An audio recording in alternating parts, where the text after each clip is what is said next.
Hello there, Phil Croshaw here from Passions. And we are live today on the YouTube channel, on LinkedIn, and on my Facebook page. The first thing I wanted to say was I apologize profusely on behalf of Virgin Media. And I apologize on behalf of Virgin Media because my broadband is about at half the level it should be at.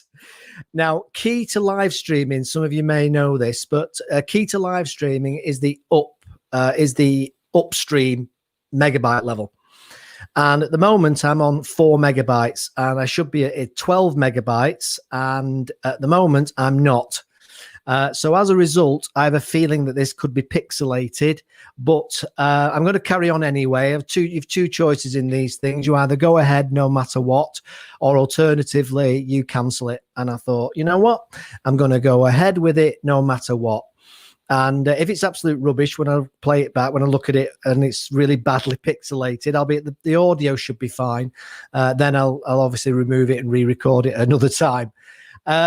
So that's the thing about live stream. I always say, some of you may have heard me say this a number of times, but the jeopardy is part of it. And internet, Virgin Media, I'm just going to say that, put it out there, Virgin Media, not great. And I'll leave it at that.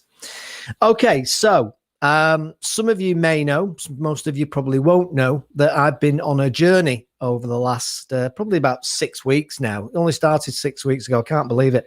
But that journey that I've been on has been very much around looking at passions and what drives passions and how people develop passions, and all to do with that word passions. And it's interesting because it has actually raised quite some quite interesting things. For me personally, it's confirmed certain things, but it's also given me a number of aha moments. So where are we at so far?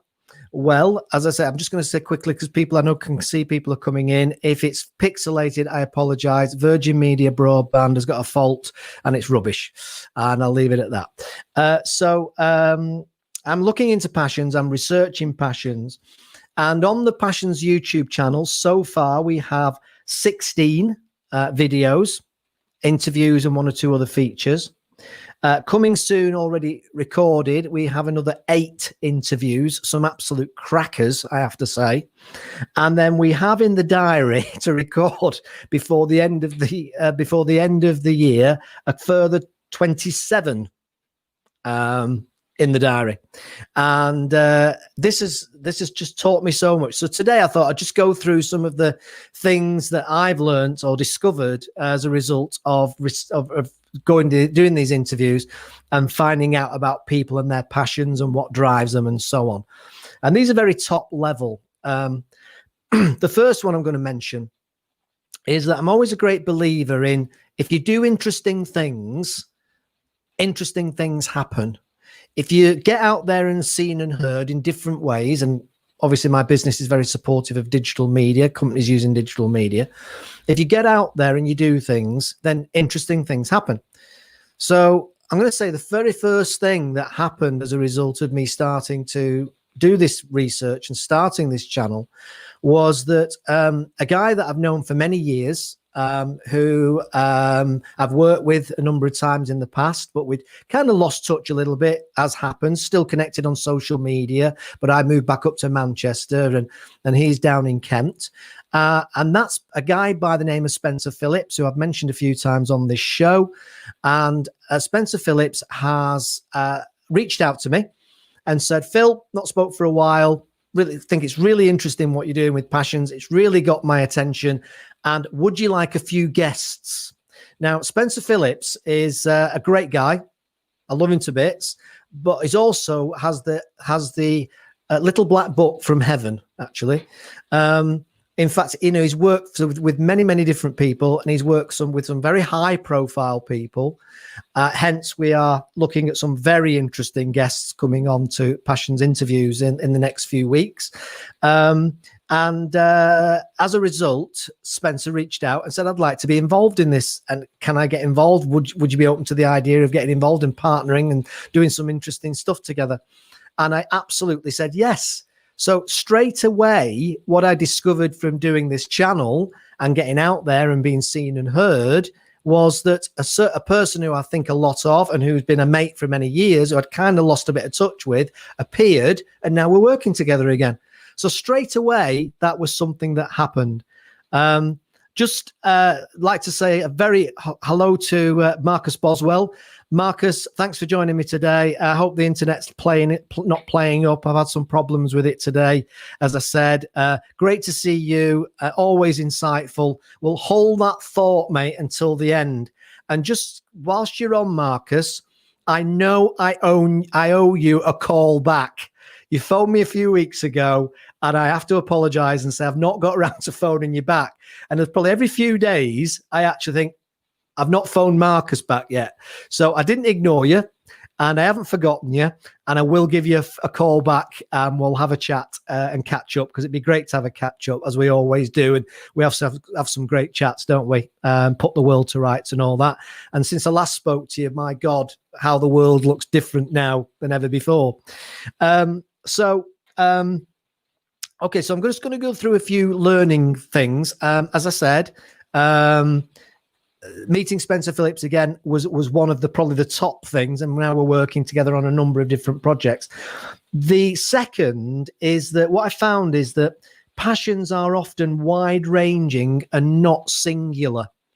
And it was interesting because a few people have said that since we've asked people to contribute to interviews, they've all said to me before we've started, it really got me thinking about what possibly am I passionate about? And that's what happened. So people started to think about passions and reflect on them. And a lot of people were saying in the interviews about the fact that had a range of different passions over the years, and they dabbled in different things, and some have become strong, some have become less strong, and some things were just obviously some of the passions, they were making a living out of it or a business out of it. And those are the ones that are really fascinating. As a business development consultancy, as I am, they're the ones that really, really do fascinate me. So the third one, is that what I found was that people always sparkle like a child with excitement when they talk about their passions.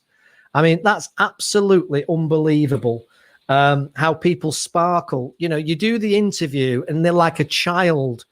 There's a number of people who I actually interviewed. I'm going to mention Ian Redmond. And Ian Redmond is one of the world's greatest, or certainly one of the most active, relatively best known, perhaps other than David Attenborough, conservationists. And it was an absolute joy to be speaking with Ian Redmond. And it's an interview that's coming on the channel very soon. We're just going to be editing it over the next few days.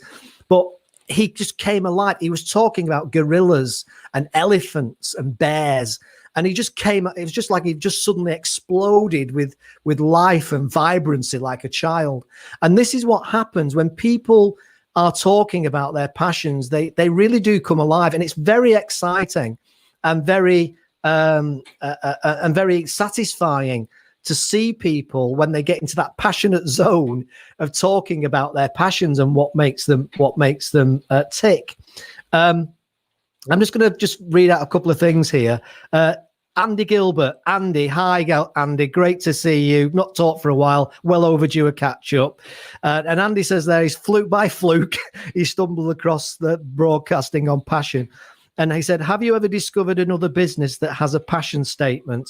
And the answer is no, Andy, I haven't. And Go Mad Thinking has had 20 years of running on passion.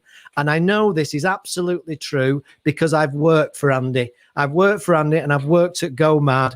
And there's no doubt about it that it's hard to find anybody more passionate about making a difference than Andy Gilbert at Go Mad. So, Andy, great to see you on here. Most people come across me by a fluke. It seems to be the story. story of my life. But it's great to see you, and thanks very much for joining me today. I really appreciate your time, because I know how valuable people's times are. Marcus says that Andy likes Andy's idea. You see, so this broadcast alone today maybe has given Marcus an idea from Andy about having a passion statement. But Andy was the first. I know, because I came across it with Andy in about 2000, I think, wasn't it, Andy? Something like that. Can you believe how long ago that was? Around about that time. So, and I know him, Marcus, as I do. I think he will love that idea of a passion statement. And you know what, Andy? I think maybe there's an argument that says there should be should take on some kind of movement where every business has a passion statement by the end of this decade, because I think it's a great idea, and people do buy into it significantly more. So thanks for that, Andy, and thanks, Marcus, for commenting on that. Okay, so so as I say, people just sparkle like a child when they talk about their passions, which is wonderful to see. Now, despite evidence to the contrary, I also found that many interviewees think that their achievements were down to luck. And I came across this a lot with the interviewees, and they kept saying, oh yeah, and I did this, and I did this, and then I did this, and by luck, and by luck, and by luck. Now, I would say personally that whilst there might be an element of luck in these things, the vast majority of it is about actually taking action. Something I know Andy Gilbert's very keen on, taking absolute action to get things done and moving. And I think it's a really, really, really important thing. And Andy's just saying here, let's pull this up, Andy, so people can see it. 90 words are carved into crystal tabletop. Remind me of it every day.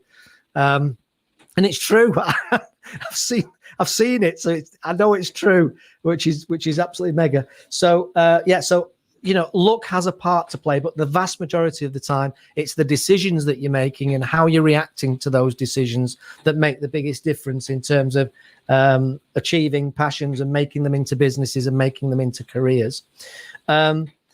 One of the other things I've recognized is I don't think it's unfair to say that the education system doesn't really support the modern world and the changing way of work. I've got 2 young kids at school at the moment, and I very, very, very rarely see them inspired. That's the truth of it. I just don't see it. Now, you could be them. Maybe they're not kind of open to being inspired. But I do think that in terms of making livings and making careers out of our passions, I very much doubt whether there's very much in the way of individual support for people following those passions. And there's a lot of research that I've seen about how the education system was set up mainly to provide people for the factories, and it's not changed that much in that process. So, the other thing was I was talking to, as I said, I was talking to Ian Redmond, who's the conservationist, and he was saying how important it is to get into schools to get the message out there, because they can't really rely on the education system. Now, of course, part of the problem of that is there's only so many hours in a day. So I get that, but it is just something that I observed or a conclusion I came to as a result of this work I've been doing. The next area is sacrifice of some kind often plays a key part in achieving success and achieving what you want to achieve. That sacrifice can be in many different forms. One sacrifice example, of course, is money. So maybe you buy things, you invest in things. So one of my passions in the last few years has become filming and recording and doing podcasts and recording things on cameras. Recording things on cameras.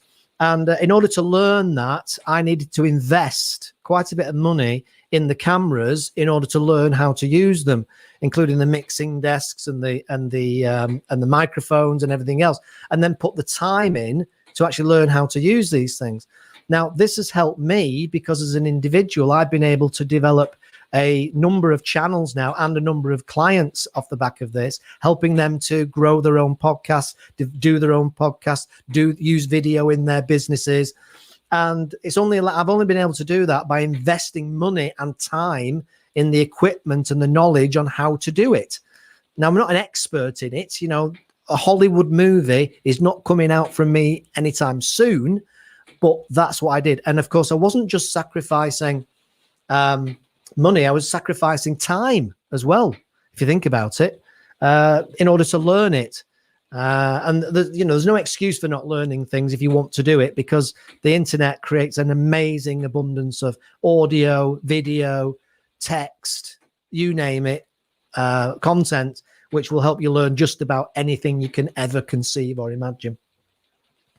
So sacrifice is a key part of that. And I also had a number of people who said to me that as a result of wanting to make a business out of their, or a career out of their passion, they moved to other countries, and their families were like, really quite perturbed the fact that they were moving to Australia in one particular case, or were moving to America or whatever. So it really is amazing how people sacrifice things.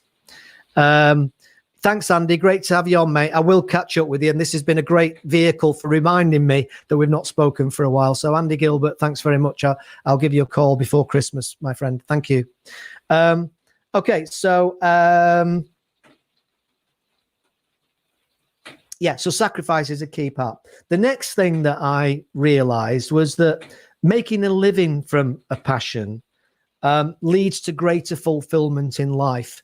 And everybody I've interviewed to date, and bear in mind, I've obviously got 60, or we've got 16 videos currently on the channel, but bearing in mind, I have been interviewing businesses and business people and politicians and all sorts, best part of 15, 16 years.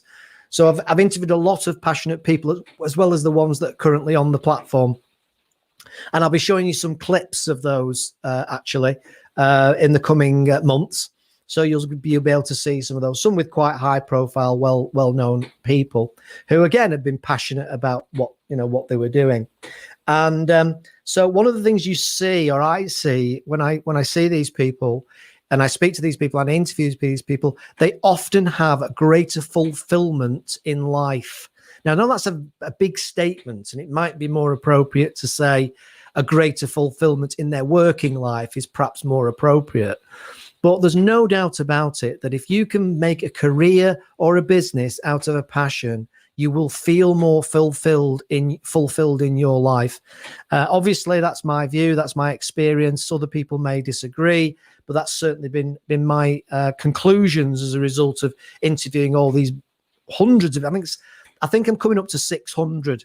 I'll have to have a virtual party. I'm about 597, I think, of people I've interviewed. So I do know that, a bit about people's passions and how people have achieved certain different things in life.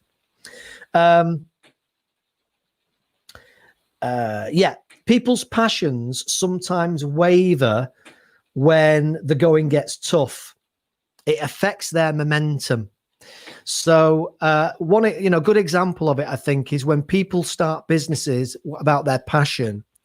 When it gets tough, there's a danger that they start to, sometimes they call it falling out of love with the business. Because it gets hard, it becomes almost like the passion doesn't have the sparkle that it once had, doesn't have the magic that it once had. But at the same time, quite often, people who have deep passions, when the going gets tough, it keeps them going. So it's an absolute double-edged sword. Some people, it may affect them and they fall out of love with their passion or fall out of love with their business. Other people, because they have such a deep passion, they will do what it takes to get through the hard times. And my God, has that been true this year? As I'm recording this, we're talking about the pandemic situation. Hopefully by this time next year, we'll be looking back at it as, do you remember 2020? What a bit of a nightmare that was. Fingers crossed from everybody's point of view. One of the other the things I found was one of the biggest threats is what I call a la land perspective, as opposed to a practical one. So what I mean by that is some people have a passion but that passion is all about heart and not enough about head. In other words, their passion is so huge that and they have a very, what I call, rose-tinted spectacles view of it. So they'll go into it and they won't have thought through necessarily all the implications of the decisions that they're taking around that passion. So obviously, when you're passionate, and if being passionate about something means that your work becomes significantly more fulfilled, then inevitably you're going to be thinking, well, on that basis, it's going to be wonderful. And when I'm doing my business from my passion, it'll all be wonderful. And of course, it won't all be wonderful. There'll be tough times. There'll be pandemics. There'll be problems. There'll be technology. Like today, for those of you that saw the start of this, you'll know that I'm having problems today with my internet connection, Virgin Media, and you may well be finding that this at the moment is a bit wobbly or a little bit pixelated. Hopefully you can hear me okay. But the reason for that is quite straightforward. It's because Virgin Media are playing up. But I thought, I can go on, I can do this, and anyway, even though the internet's playing up a bit, or I can cancel it all. So I decided I'd do it anyway. So I apologize if the internet's not great, but hopefully you can hear me all right. And that's the way it goes sometimes. So don't have a la-la land perspective on businesses or careers. So don't just give up a good job that pays well, good money, and at the same time, you've got a big mortgage and you've got 5 kids, and all that kind of thing. Don't just give up your job and think, well, I want to be a ballerina, so I'm going to give up my job, and I'm just going to be a ballerina. Maybe a good example for me, being 5'5", is I'm passionate about basketball, which I'm not. But if I was passionate about basketball, I wouldn't give up my job to try and become a world-leading basketball player at 5'5", because I'd have to be crazy. Excuse me. So don't have a la-la land perspective. Be sensible, do your research, plan it, organize it, and get the timing right. Maybe do it on the side before you give up your job. That's another one I've talked about before, about side hustles. Play around with it. Play around with what your passion, and build a business, start the business, but do it on the side as well as your day job. That's usually a smart move. You might have a partner who still can bring in a decent amount of money, keep the roof over your head, keep the kids in food and food and clothes. In which case that's fine, because then of course you've not got the risk of some really difficult times in your family life. So what else have we got on this list? There are different drivers. Sometimes it seems it's in the DNA. Other times by stories. Okay, so what I meant by that is, everybody that I interviewed, I asked them whether they were kind of born with this passion, born with this desire, born with this interest, or did it come as a result of being inspired by other people, books they've read, experiences that they had, people that they'd met, courses that they'd been on. What exactly was it that was driving it? And there were some people who said that they thought that it was quite possibly in their DNA, because numerous members of the family were also in that arena. So an example would be, I interviewed a circus performer, and that circus performer said that circus was in their whole family, and that he believed that it was in their performing was in their DNA. It was the same with somebody I interviewed who was an actor. Same kind of thing, that people throughout the family had always ended up performing in some shape or form in front of audiences. Others they came across it by accident, or by reading a book, or by, as I say, by going on a course, or watching somebody speaking on the internet, and it just fired something up in them. It inspired them. So it's a mixture, really. I think it's probably true that some people, it's probably in their genes, their passion's in their genes, and it's just there. And other people, I think, perhaps come across it by accident and are inspired by other people as a result. Next one, people very often don't know how to monetize their passions. I've spoke to quite a number of people actually as part of this process, and they just didn't realize that, or they didn't know how, I think is the best way to describe it. They had this passion, but they had no idea how to turn it into a money-making opportunity. And in truth, there's no excuse for that really, because as I mentioned earlier, the internet has got everything on it that you could ever dream of and more. So, you know, starting a business, if you put starting a business from your passion into YouTube, I'll almost guarantee, I'm risking it now, but I'll almost guarantee that there'll be significant numbers of videos that will come up that'll explain how to do it. So you might not know how to do it, but you can find out how to do it. And that's a choice that, you know, that's a choice that only you can make. I'm going to finish with this one. Conscious, obviously, of time going on, but especially if the internet's playing up. Excuse me. One of the things I came on, no, two actually. One of the things I came across, and I've put down here as on my notes, is passions drives competitive behavior, or passions drive competitive behavior. And this came from an interview I was doing with a lady called Jo Diamond. And Jo is the one of the key people on the key management team in W Series, which is basically motor racing for women in its simplest form. And there's a story behind that. It's a fascinating story. And in the fact that, just very, very simply, W Series is going to support Formula One next year on the calendar. So it's going to get, the profile is going to go through the roof. And it's just basically, you know, women having a chance to get involved in motor racing, but not just in the car, but also at the back end of motor racing. So mechanics and bus drivers, and imagine all the things that go on in motor racing. But she was talking about her passion for sport. And she said it was she has a passion for motorsport, but she's got a more general passion for sport. And I said to her, "Are you competitive?" And she had to sit and think for a minute. And she said, "You know what? Yes, I am very competitive. And the more I think about it, I realize I'm really competitive," as she thought about it.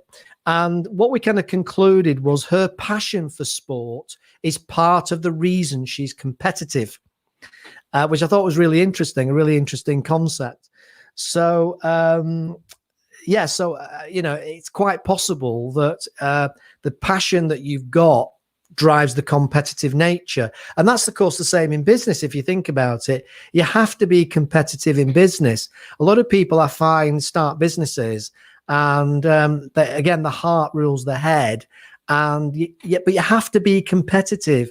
It's nice to be nice, and we all want to be nice and kind. It's the right thing to do. But sometimes you just have to be competitive in business to survive. That's just kind of the way it is. And, you know, that might not be palatable. It might not be very, what's the word now, woke.